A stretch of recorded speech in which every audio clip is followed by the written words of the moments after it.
Hi everyone, আমি সুস্মিতা চলে এলাম অ্যানিভার্সারি ব্লগের পার্ট 2 নিয়ে। বলেছিলাম পুজো দিতে যাব, তাই বেরিয়ে পড়লাম। এখন সেকেন্ড ব্রিজ হয়ে চলে এলাম মা ব্রিজে। মা ব্রিজ থেকে রুবি হয়ে আমরা যাব হচ্ছে রবীন্দ্রনাথ টেগোর হসপিটাল, আর সেখান থেকেই 5 মিনিটস ডিস্টেন্সে রয়েছে আমাদের শ্যামসুন্দরী মায়ের মন্দির। তো চলুন, অনেক দিনের ইচ্ছা ছিল মায়ের কাছে এসে পুজো দেবো, তাই সেই স্বপ্নটা আমার পূরণ হলো আজকে অ্যানিভার্সারির দিনে। তাই আজকের দিনটা আমার কাছে খুব স্পেশাল। তো সেই দিনকেই আমি মায়ের কাছে পুজো দেবো ভেবে চলে এলাম এখানে। মন্দিরের বাঁদিকে হলো প্রবেশ পথ আর ডান দিকে হলো বাহির পথ। আমরা সমস্ত কিছু কিনে মন্দিরে ঢুকে গিয়েছিলাম, আর এটাই হলো সেই প্রবেশ পথ। এখানে কিন্তু অনেকটাই লাইন ছিল তখন। তো আমরা কিছুক্ষণ আগে জানতে পারি যে ধূপ মোমবাতি কিন্তু আমাদেরকে বাইরে দেখিয়েই ভেতরে ঢুকতে হবে। তাই আমি বাইরে বেরোলাম, বেরিয়ে আমি ধূপ মোমবাতি সব জ্বালিয়ে বাইরের ঠাকুরকে দেখে তারপরে আমি মন্দিরে প্রবেশ করেছিলাম।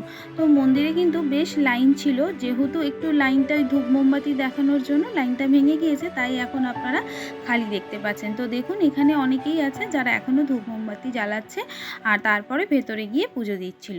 তবে আরেকটা ভালো জিনিস ছিল, 27শে এপ্রিল ছিল অমাবস্যা। তো সেই দিন আমরা অমাবস্যা না জেনেই এসেছিলাম, ওখানে গিয়ে জানতে পেরেছি। তো সেই দিনটা কিন্তু খুব ভালোভাবে মায়ের কাছে আমরা পুজো দিতে পেরেছি, খুবই সুন্দরভাবে। এই যে দেখুন ভেতরের লাইন। তো চলুন, এখন আমরা ভেতরে পুজো দিতে ঢুকলাম। তো এখানে কিন্তু মন্ত্র পড়িয়ে পুজো দেওয়া হচ্ছে, তাই সমস্ত কিছুটাই আপনাদের কাছে দেখাবো। তো চলুন, এবার সামনের দিকে আমরা এগিয়ে যাই। তাহলে চলুন, লাইনে দাঁড়িয়ে থাকতে থাকতে আপনাদেরকে বলি মাকে আপনারা কী দিয়ে পুজো দেবেন। মায়ের প্রধান প্রসাদ হলো চালকলা। চালকলা দিয়ে কিন্তু মাকে অবশ্যই পুজো দেবেন। সঙ্গে দেবেন চকলেট। চকলেট দিয়ে কিন্তু মা পুজো গ্রহণ করে। আর তাছাড়া যদি বাড়িতে কেউ অসুস্থ থাকে, তাহলে কিন্তু নিমপাতা দিয়েও মাকে পুজো দিতে পারেন তার মঙ্গল কামনায়।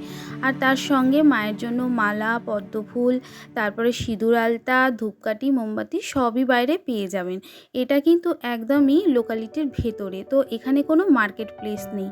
তো যারা ভাবছেন সন্দেশ দিয়ে মাকে পুজো দেবেন, তারা কিন্তু বাইরে থেকে কিনে আনবেন, কারণ এটা আপনি মন্দিরের বাইরে পাবেন না। মন্দিরের বাইরে অনেকেই ভ্যানে করে বা ছাতা মাথায় দিয়ে বসেছে, সেখানে ফুল রয়েছে, ধূপকাঠি, মোমবাতি, চালকলা, চকলেট এইসবই রয়েছে পুজো দেওয়ার জন্য। তো চলুন, কথা বলতে বলতে প্রায় লাইনটা আমার সামনে চলে এলো। এখানে কিন্তু নাম, গোত্র এবং মন্ত্র বলে কিন্তু পুজো হচ্ছে। তো চলুন, আমার সাথে আপনারাও একটু মাকে ডেকে নিন ভক্তি করে।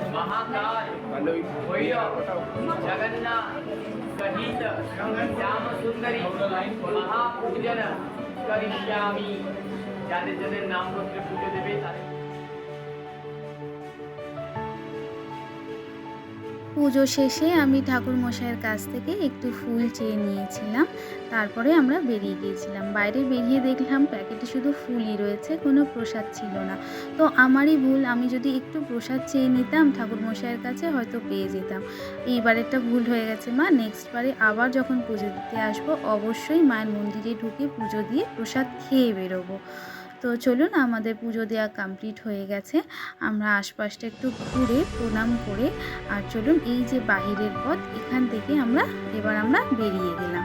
তো চলুন, আজকের ভিডিওটা কেমন লাগলো অবশ্যই কমেন্টে জানাবেন। Till then, bye by.